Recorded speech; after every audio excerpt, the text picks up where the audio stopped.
My world shattered with a single text message. He's here with another woman, and he's spending a lot of cash. The phone vibrated on the kitchen counter, its screen glowing with those devastating words from an unknown number. My hand trembled as I picked it up, my mind racing, yet already knowing with sickening certainty who he was.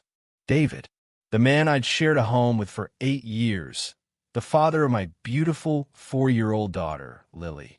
In that moment, standing in the kitchen where we'd shared countless family meals, the foundation of my life crumbled beneath my feet.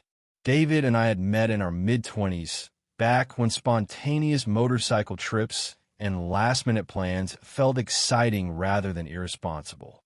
Before Lily came along, his weekend rides with friends seemed like a harmless hobby, something that gave him stories to tell when he returned. But parenthood changes everything, or at least it should. For me, becoming a mother transformed my entire world. For David, it seemed like an inconvenience that interrupted his riding schedule. The problem started small at first. He'd forget to mention he'd made plans to see his son, Ben, from his previous relationship, on a weekend when we'd already arranged to visit my parents. Ben lived 3 hours away, and these visits necessarily took entire days. I always supported their relationship, but the lack of communication frustrated me. Then came the more significant conflicts. The Saturday, I'd booked a photographer for family portraits, only to have David remember last minute he'd promised to take Ben to a baseball game. The weekend I'd planned a birthday surprise for my sister, ruined because he'd double-booked himself again. His refrain never varied. "You must have forgotten. I definitely told you." After the photographer incident, I bought a large family calendar with bright, cheerful colors and hung it prominently in our kitchen. I meticulously wrote down every appointment, every plan in different colored inks. For weeks, I gently reminded David to add his commitments. "Could you put your next visit with Ben on the calendar, honey?" I'd ask. He'd shrug me off. "Don't treat me like a child, Anna. I'll remember." But he never did. Or worse, he'd scrawl something in pencil weeks after the fact, then claim it had been there all along. The parenting imbalance became increasingly apparent. I was the one who woke for every 2 a.m. feeding when Lily was a baby, who now stumbled through dark hallways to comfort her after nightmares. I scheduled pediatrician appointments, packed lunches, helped with preschool projects, and knew every word to every song from her favorite shows. David was the fun dad, the one who appeared for Saturday morning pancake breakfast before heading out on his motorcycle, who brought home extravagant toys, who never had to be the bad guy. When I'd express my exhaustion, he'd offer the same hollow suggestion. "You should take a weekend for yourself. Go visit Clara." He never seemed to grasp that his constant absences made that impossible. The final confrontation began brewing when I planned my trip to see Clara, my college roommate who lived 2 hours away by train. We hadn't seen each other in nearly a year, and she'd been going through a difficult divorce. I needed this trip not just for our friendship, but for my own sanity. I marked the dates on the calendar in bold red marker 3 months in advance. I mentioned it to David repeatedly. "Remember, I'm visiting Clara the weekend of the 15th. You'll need to be with Lily." A week before my departure, he made his announcement over dinner. "The guys and I are planning a big ride up the coast that weekend. Perfect weather for it." My fork froze midway to my mouth. "What weekend?" "The 15th. Don't worry, I'll be back by Sunday evening." "David," I said, my voice dangerously calm. "That's my weekend with Clara. It's on the calendar. We discussed this." He didn't even look up from his phone. "You must have written it down wrong. Or I forgot to tell you about my trip first. Just reschedule with Clara. You can see her anytime." The casual dismissal felt like a physical blow. "You can reschedule your motorcycle trip," I countered, my voice trembling. "This is important to me." He finally looked at me, his expression one of mild annoyance. "It's all booked. The guys are counting on me. Don't be difficult about this. We argued for days. He alternated between sulking in front of the television and trying to charm his way out of the conflict with flowers and empty promises. Then, 2 days before my trip, he seemed to capitulate. Fine, I'll move my trip. Happy. The relief washed over me so powerfully I nearly cried. Maybe he'd finally understood. The morning of my trip, I woke to find his side of the bed empty. This wasn't unusual. David often rose early. I heard the front door shut and assumed he was taking out the recycling. But when I got up to start packing, an eerie silence filled the house. I checked Lily's room, still sleeping peacefully. Then I looked out the front window. His car was gone. My heart began to race. I called his phone straight to voicemail. I ran to the garage. His motorcycle helmet and riding gear were missing. I woke my neighbor, Mr. Peterson, who confirmed he'd seen David loading his motorcycle into a friend's pickup truck before sunrise. With shaking hands, I called Clara. I can't find him. I think he's gone on his trip anyway. I spent the morning in a state of numb disbelief, packing and unpacking my bag, jumping every time my phone vibrated. Lily, sensing my distress, became clingy and fussy. Around noon, my phone finally rang with David's number. "Where are you?" I demanded, my voice tight with controlled fury. "On my trip, like I told you I would be," he said, sounding annoyingly cheerful. "Check the calendar, Anna." I rushed to the kitchen, my eyes scanning the brightly colored squares. There, in thick black marker, he had scrawled "motorcycle trip with the boys" directly over my red-inked "weekend with Clara." He hadn't just added it. He'd completely obliterated my writing. "You wrote over my plans," I whispered, stunned by the sheer audacity. "You should have gotten up earlier if you wanted to discuss it," he said, his tone flippant and unconcerned. Something in me broke then. The years of frustration, of being treated as an afterthought, of carrying the entire emotional and practical weight of our family, finally coalesced into a single, clear thought. I deserve better. My daughter deserves better. "You win," I said, my voice suddenly calm and steady. "You're now free to go on as many trips as you want. Don't come back." I hung up before he could respond, my hands shaking not with anger now, but with liberation. I called my brother Michael, packed bags for both Lily and myself, and within the hour we were driving to Clara's beach house. That weekend, watching our children build sandcastles while the ocean waves crashed rhythmically against the shore, I felt a peace I hadn't known in years. The burden had lifted. He returned on Sunday evening, sunburned and smiling, as if nothing had happened. I was waiting for him in the living room, our packed suitcases by the door. "You need to leave," I said calmly. Lily was safely occupied with cartoons in her bedroom. "Don't be ridiculous, Anna," he laughed, dropping his duffel bag. "I'll watch Lily next weekend, so you can go away." "See? Problem solved. You still don't get it, do you?" I said, a sad, hollow laugh escaping my lips. "You have completely missed the point of everything. This isn't about one weekend. It's about 8 years of being your last priority." When he realized I was serious, his demeanor shifted to anger, then to pleading. But the words washed over me without effect. The spell was broken. I called Michael again, and within 20 minutes he was there to collect us. We stayed with him for 2 weeks while I began the painful process of untangling my life from David's. We're back in our apartment now, just Lily and me. The space feels different, lighter, despite the heaviness of the situation.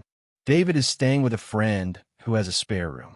He's agreed to help with rent until our lease expires in 3 months, giving me time to find a more affordable place. He sees Lily on Saturdays, and to his credit, he's been consistent these first few weeks. He hands me child support in cash when he picks her up. He operates under the apparent belief that this is merely a trial separation, that he's giving me space to cool off. No amount of direct communication seems to penetrate this fantasy. "I understand you need some time," he'll say, as if my declaration of being permanently done was a temporary mood. My energy is entirely focused on maintaining stability for Lily. The confusion in her eyes when she asks why Daddy doesn't read bedtime stories anymore breaks my heart a little more each time. The pattern I feared is emerging. David started seeing someone new, a woman named Rebecca he met at a gym, and suddenly his dedication to Saturday visits has wavered. Twice now, he's called on Friday night to cancel. Something came up with work, he claimed the first time. The second time, he didn't even provide an excuse, just a terse text. "Can't make it tomorrow. We'll see her next week." Lily had been talking about showing him her new dinosaur drawing for 3 days. When I told her the visit was canceled, the way her little shoulders slumped shattered something inside me. It's only been 2 months, and he only has her 1 day a week. But if this unreliability continues, I will have no choice but to pursue a formal custody arrangement through the courts. I want her to have her father in her life, but a consistently disappointing presence may be more damaging than an absent one. 9 months have passed since I left David. I'm 33 now, and our daughter Lily has just turned 4. After the initial chaos settled, we established a shaky but workable co-parenting routine. Then, about 4 months ago, Rebecca ended things with him. Almost immediately, his interest in Lily intensified. He started showing up for his visits early, bringing elaborate gifts, planning full-day adventures to the zoo and amusement parks. He looked at me with those familiar, pleading eyes, now tinged with a new layer of loneliness. "We made a mistake, Anna," he said one evening after dropping Lily off. "We threw away 8 years over a stupid misunderstanding. Look at how happy she is when we're all together." He gestured to Lily, who was chattering excitedly about the carousel ride she'd had with both Mommy and Daddy. My heart, which had been steadily healing, felt freshly vulnerable. The sight of Lily's joy when her family was complete was a powerful drug. The memory of her disappointment when he canceled visits warred with her radiant smile that evening. The guilt pressed down on me. Had I been too hasty? Did I owe it to my daughter to try everything possible to keep her family intact? Against every instinct that screamed caution, against the logical voice that listed his betrayals, I agreed to try again. We decided to take it slowly, to date rather than immediately recommit to living together. We talked about building new, healthier patterns. The idea of a family holiday emerged, a week at a beach resort, something to create happy new memories. We started a holiday fund, putting cash in a large glass jar I kept on my kitchen counter. Watching those bills and coins accumulate felt symbolic. We were building something together again, brick by brick, dollar by dollar.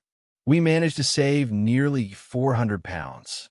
This past Friday, David offered to take the money. "I'll book the resort online tonight," he promised, "and I'll transfer the remaining balance from my account. Let's make this real, Anna." He took the heavy jar, kissed my cheek, and left. I remember feeling a flicker of hope, a belief that perhaps people could change. The text came at 10:37 the next morning from a number I didn't recognize. "Anna, this is Melissa. I'm Jason's girlfriend. We met at the company barbecue last summer. I thought you should know. The guys were at a stag do for Steve last night. Jason mentioned David was there, flashing a lot of cash, throwing it around at a place called Velvet Rope. I'm so sorry." The Velvet Rope was a well-known strip club downtown. The world seemed to slow down, the colors in my kitchen draining away. I called David. It took 3 tries before he answered, his voice groggy. "The money, David. The holiday money." A long pause, then a sigh. It was just, the guys were pressuring me to be fun again. I was going to replace it before you noticed. He'd taken our family's fresh start, our symbol of hope, and set it on fire in a single night of trying to impress his friends. The realization didn't dawn slowly. It crashed over me with the force of a tidal wave. He hadn't changed. He would never change. And by accepting him back, by tolerating this endless cycle of disappointment and empty apologies, I was teaching my daughter a devastating lesson. That a woman should accept crumbs of affection. That disrespect is the price of love. My love for her had to be stronger than my hope for him. I told him we were done. Forever done. I've blocked his number. All communication about Lily now goes through his mother, a kind but weary woman who has seen this pattern in her son before. 2 months of absolute silence for me have passed. David and I are irrevocably finished. And now, life has delivered its latest twist. He's going to be a father again. Rebecca, the woman he dated briefly, is pregnant. She's well into her second trimester. He delivered this news offhandedly during one of his increasingly rare pickups of Lily. And I was wondering, he mumbled, avoiding my eyes, if I could have the baby stuff from when Lily was little. You know, for the new baby, it would save us some money. We had an entire closet dedicated to stored baby items. The bassinet where Lily spent her first months, the mobile that played music she loved, stacks of tiny, carefully folded clothes, most of them gifts from my family or purchased with my paycheck. His contribution had been a single sequin onesie that said "Daddy's Princess" and a tiny, striped beanie that was too small for her after 2 weeks. I looked at him, standing in the doorway of the home we'd once shared, and felt a profound and final detachment. He was a stranger asking for a handout. "You can have the onesie and the hat," I said, my voice flat. "You bought those. The rest is not yours to give away." He had the gall to look offended, as if I were being unreasonable. The timeline was stark. He'd gotten Rebecca pregnant during the very weeks he was begging me for another chance, while we were slowly dating and building our holiday fund. The betrayal was so profound it almost felt abstract. His mother, who has remained a gentle presence for Lily's sake, has called a few times, gently suggesting I be the bigger person and donate the items. But I've been the bigger person for 8 years. It's an exhausting, thankless role. My smaller, more human self needs to hold this boundary. I find myself returning to this narrative, compelled to finish the story. Writing has been my unexpected therapy, a way to chart the map of my own recovery. David and Rebecca had their baby. A boy. He got the son he'd occasionally mentioned wanting, usually in the context of having someone to ride motorcycles with someday. I did eventually pack up the sequin onesie and the striped hat. I placed them in a small cardboard box and left it on my front porch for him to collect. I didn't include a note. I didn't need to see him. The saddest outcome, and yet the most predictable, is his near total withdrawal from Lily's life. The new baby occupies whatever parental space he possesses, which was never vast to begin with. The cancellations have become his standard operating procedure. She'll spend Friday evening meticulously choosing which stuffed animal to show Daddy, and Saturday morning will bring a text message. "Sorry, things are crazy here." Next week for sure. The light in her eyes dims a little more each time. I keep the door open. I never speak ill of him to her, and I always deliver the cancellation news with a neutral tone. I want to be able to look my grown daughter in the eye one day and tell her, with absolute honesty, that I never poisoned her against him and never prevented their relationship. He managed its destruction all on his own. I've consulted a lawyer about formalizing custody and child support.